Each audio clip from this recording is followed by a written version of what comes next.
Hi, ഇന്നും പതിവ് പോലെ എൻ്റെ ഒരു ലഞ്ച് വീഡിയോ ആണ് കേട്ടോ. സ്കൂളില്ലാത്തതിനാൽ ആണ് കേട്ടോ ലഞ്ചൊക്കെ കറക്റ്റ് ടൈമിന് ഉണ്ടാക്കുന്നത്.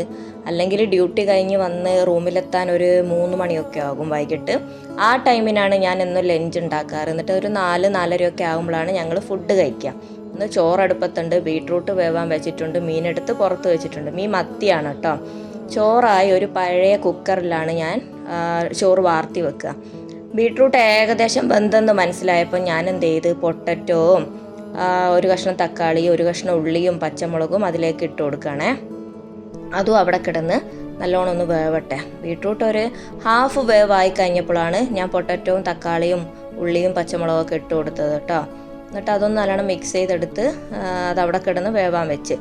ആ ടൈമിന് ഞാൻ എന്ത് ചെയ്ത് മീനിൽ ഐസൊക്കെ നന്നായി പോയിരുന്നു. അപ്പം ഞാൻ കരുതി എന്നാൽ മീൻ കട്ട് ചെയ്തെടുക്കട്ടെ എന്ന്. വലിയ മത്തി ആയതിനാൽ ഞാൻ കഴിക്കത്തില്ല കേട്ടോ. ചെറിയ മത്തി മാത്രമേ ഞാൻ കഴിക്കാറുള്ളൂ. ഇത് ഹസ്ബൻഡിൻ്റെ മോൾക്കും വേണ്ടി ഫ്രൈ ചെയ്യാൻ വേണ്ടിയിട്ടാണേ.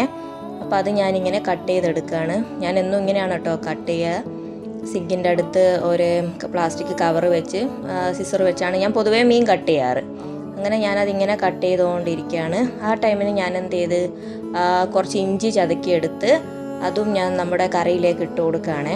ഇതുവരെ ഞാൻ അതിലേക്ക് ഒരു പൊടികളൊന്നും ചേർത്തിട്ടില്ല, ഉപ്പ് പോലും ആഡ് ചെയ്തിട്ടില്ല. ഇനി നമുക്ക് കുറച്ചായിട്ട് പൊടികളൊക്കെ ചേർത്ത് കൊടുക്കാം. അപ്പോൾ ആദ്യം തന്നെ പൊടികളൊക്കെ ചേർക്കുന്നതിന് മുന്നേ മെയിനായിട്ട് ആരെ ചേർക്കണം? ഉപ്പിനെ. അപ്പോൾ ഞാൻ ഉപ്പിൻ്റെ പാത്രം എടുത്തു, ഉപ്പ് ഇങ്ങനെ ഇട്ട് കൊടുക്കുകയാണ്. അത് കഴിഞ്ഞ് അടുത്ത ആളാരാണ്? മഞ്ഞപ്പൊടി. അപ്പോൾ മഞ്ഞപ്പൊടിയും കുറച്ചിട്ട് കൊടുത്ത്, ആദ്യം കുറച്ചിട്ടപ്പോൾ എനിക്ക് മഞ്ഞപ്പൊടി ഒരു മതിയാവാത്ത പോലെ ഫീൽ ചെയ്തു കേട്ടോ. അപ്പം ഞാൻ എന്ത് ചെയ്ത് കുറച്ചുകൂടി മഞ്ഞപ്പൊടി ഇട്ട് കൊടുക്കുകയാണ്.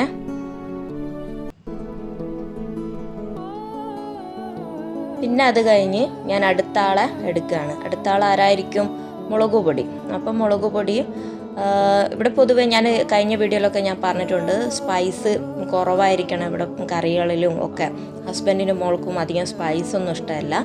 പക്ഷേ ഹസ്ബൻഡ് നല്ല വെജിറ്റേറിയൻ ഫുഡിൻ്റെ ആളാണ് കേട്ടോ. നല്ല നാടൻ ഫുഡൊക്കെ എന്തുണ്ടാക്കി കൊടുത്താലും പുള്ളി കഴിച്ചോളും. അപ്പോൾ മുളക് പൊടി ഇട്ട് കൊടുത്തതിന് ശേഷം ഞാൻ എന്ത് ചെയ്ത് കുറച്ച് മല്ലിപ്പൊടി കൂടി അതിലേക്ക് ഇട്ട് കൊടുത്ത് അത് നന്നായി ഒരു സ്പൂണ് വെച്ച് മിക്സ് ചെയ്യണേ. നല്ല റെഡിഷ് കറിയാണ് കേട്ടോ ഇത്. പിന്നെ ലാസ്റ്റ് ആഡ് ചെയ്യേണ്ട ആളാണ് ഈ വെണ്ട ലാസ്റ്റ് ഇട്ട് കൊടുത്താൽ മതി. പിന്നെ മീൻ വറുക്കാൻ വെച്ചു. വെണ്ട ഞാൻ ആദ്യം ഇട്ട് കൊടുക്കാത്ത എന്താണെന്ന് വെച്ചാലേ എനിക്ക് ഈ ഉടഞ്ഞ വെണ്ട ഇഷ്ടമല്ല. അതുകൊണ്ടാണ് ഒരു കറിയിലെ കഷ്ണങ്ങളൊക്കെ വെന്ത് കഴിഞ്ഞിട്ട് വെണ്ട പൊട്ടാതെ കിട്ടുന്നതാണ് എനിക്കിഷ്ടം.